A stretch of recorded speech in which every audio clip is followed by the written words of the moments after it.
Bhagavat Gita chapter 1 benefits Gita प्रथम अध्याय पाठ का महत्व और लाभ।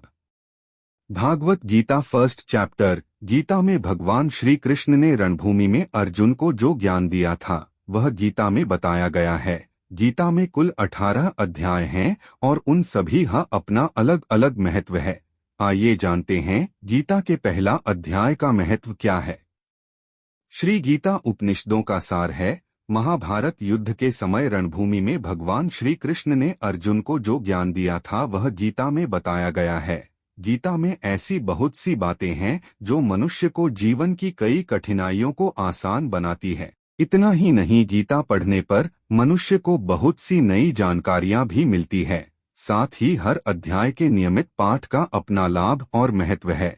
भगवान शिव ने देवी पार्वती को गीता के पहले अध्याय के पाठ का महत्व जो बताया है वही यहाँ आपके लिए प्रस्तुत है। लेकिन गीता के पहले अध्याय के महत्व को जानने से पहले जान लीजिए श्रीमद् भगवद गीता के प्रथम अध्याय की खास बातें। गीता के पहले अध्याय का नाम अर्जुन विषाद योग है। इस अध्याय में कुरुक्षेत्र के मैदान में उपस्थित बंधुओं और संबंधियों को सामने देखकर अर्जुन के मन में उठे विषाद और मनस्थिति का वर्णन किया गया है, जिसे संजय धृतराष्ट्र को बताते हैं।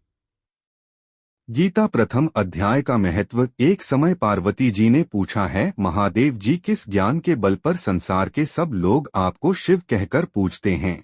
मृगछाला ओढ़े और अपने सभी अंगों में शमशान की विभूति लगाएं, गले में सर्प और नर मुंडों की माला पहने हुए हो, इनमें तो कोई भी पवित्र नहीं, फिर आप किस ज्ञान से पवित्र माने जाते हैं? तब महादेव ने उत्तर दिया कि हे प्रिय, सुनो, मैं गीता ज्ञान को अपने हृदय में धारण करने से पवित्र माना जाता हूँ। इस ज्ञान से मुझे बाहर के कर्म नहीं व्यापते। तब पार्वती जी ने कहा कि हे भगवान, जिस गीता ज्ञान की आप ऐसी स्तुति करते हैं उसके श्रवण करने से कोई कृतार्थ भी हुआ है? महादेव ने उत्तर देते हुए कहा कि इस ज्ञान को सुनकर बहुत से जीव कृतार्थ हुए हैं और आगे भी होंगे। मैं तुम्हें एक पुरातन कथा कहता हूँ, तुम सुनो। एक समय पाताल लोक में शेषनाग की शैया पर श्री नारायण जी नैन मूंद कर आनंद में मग्न थे। उस वक्त भगवान के चरण दबाते हुए लक्ष्मी जी ने पूछा, हे प्रभु, निद्रा और आलस्य तो उन पुरुषों को व्यापता है जो जीव तामसी होते हैं, फिर आप तो तीनों गुणों से अतीत हो, आप तो वासुदेव हो, आप जो नेत्र मूंद रहे हो, इससे मुझके बड़ा आश्चर्य है। नारायण जी ने उत्तर देते हुए कहा, हे लक्ष्मी, मुझको निद्रा आलस्य नहीं व्यापता।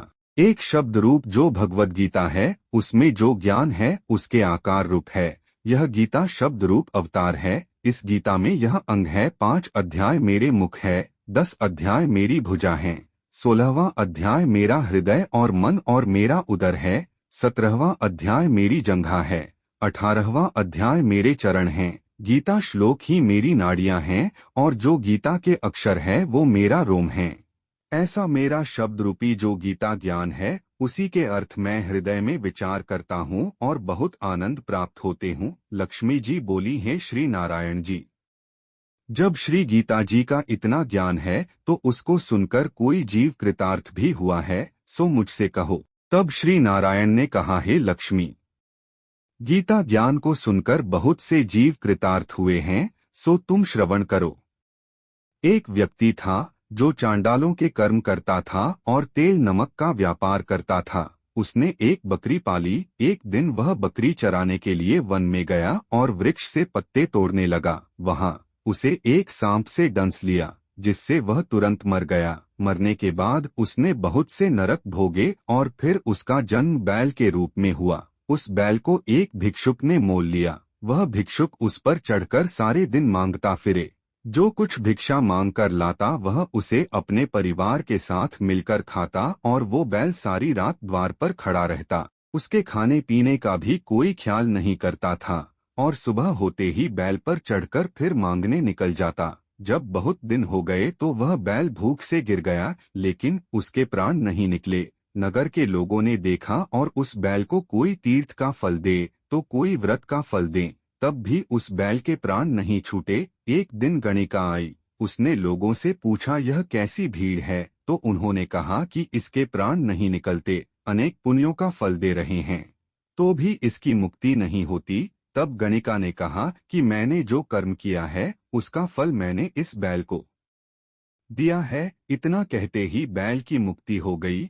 तब बैल ने एक ब्राह्मण के घर जन्म लिया। पिता ने उसका नाम सुशर्मा रखा। उसके पिता ने उसे पढ़ाया लिखाया। उसको अपने पिछले जन्म की सुध थी। उसने एक दिन मन में विचार किया, जिस गणिका ने मुझे बैल की योनि से छुड़ाया था उसका दर्शन करूं। विप्र चलते चलते गणिका के घर गया और कहा, आप मुझे पहचानती हैं? गणिका ने कहा, मैं नहीं जानती, तुम कौन हो? तब उसने कहा कि मैं वही बैल हूँ जिसको आपने अपने पुण्य दिए थे। तब मैं बैल की योनि से छूटा था। अब मैं विप्र के घर जन्म हूँ, आप अपना पुण्य बताएं। गणिका ने कहा कि मैंने अपने जाने पुण्य नहीं किया, परंतु मेरे घर एक तोता है, वह रोज सवेरे कुछ पढ़ता है। मैं उसका वाक्य सुनती हूँ। उस पुण्य का फल मैंने तुम्हें दे दिया।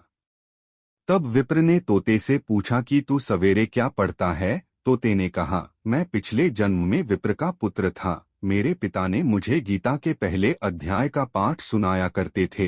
एक दिन मैंने गुरु से कहा कि मुझको आपने क्या पढ़ाया है? तब गुरुजी ने मुझे शाप दिया कि तू तोता बन जा। इसके बाद से मैं तोता बन गया। एक दिन बहेलिया मुझे पकड़ ले आया और एक विप्र ने मुझे मोल ले लिया। वह विप्र भी अपने पुत्र को गीता का पाठ सिखाता था। तब मैंने भी यह पाठ सीख लिया। उसी दिन विप्र के घर में चोर घुस गए। उन्हें धन तो प्राप्त नहीं हुआ, लेकिन वह मेरा पिंजरा उठा ले आए। उनकी यह गणिका मित्र थी। वह मुझे उसके पास ले आए। सो मैं नित्य प्रात गीताजी के पहले अध्याय का पाठ करत हूँ, जिसे यह गणिका सुनती है। पर इस गणिका को समझ में नहीं आती। जो मैं पढ़ता हूँ वही इस गणिका ने तेरे निमित्त दिया था। वह श्री गीताजी के पहले अध्याय का फल था।